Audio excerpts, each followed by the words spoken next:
You're listening to The Human Upgrade with Dave Asprey.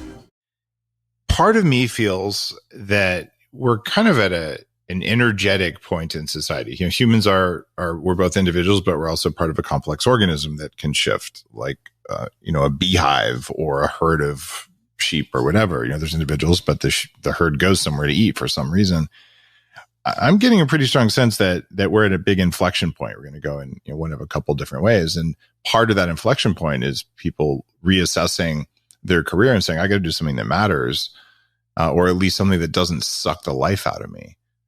Do you feel like this is a societal movement? Is this caused by sunspots or caused by bad algorithms banning stuff from YouTube? Or like what's behind it all?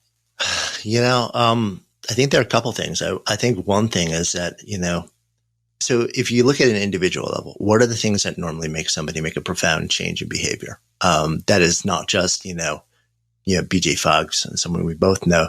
It's not just a dot change, but it's either a span change or a lifetime change. Like, this is really big and different.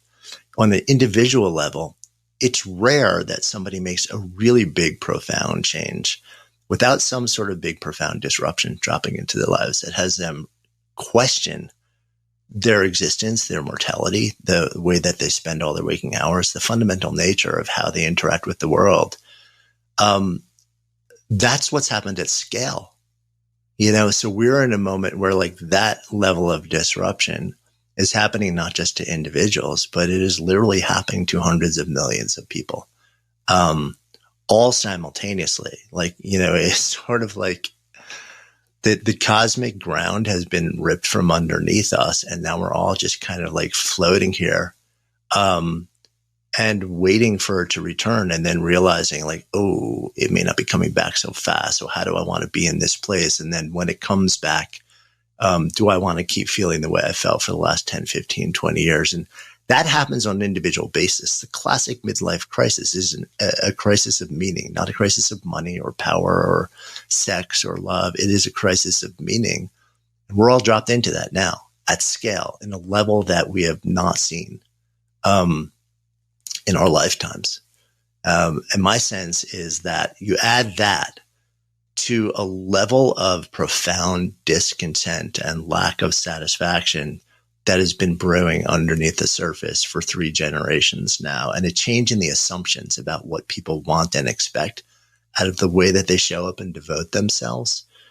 It's all kind of mixed into this soup of re-examining and reimagining that we haven't seen before, and that's why I think, you've got so many people quitting jobs, often without something else lined up to go to, which would have been unheard of, 10 years ago. And you've got a whole bunch of other people also who were working probably more sustenance jobs, like what you were talking about earlier, who are also choosing to kind of say, let me re-examine this place. Literally at every end of the spectrum, this is happening. And like I said, I was in New York City for 9/11,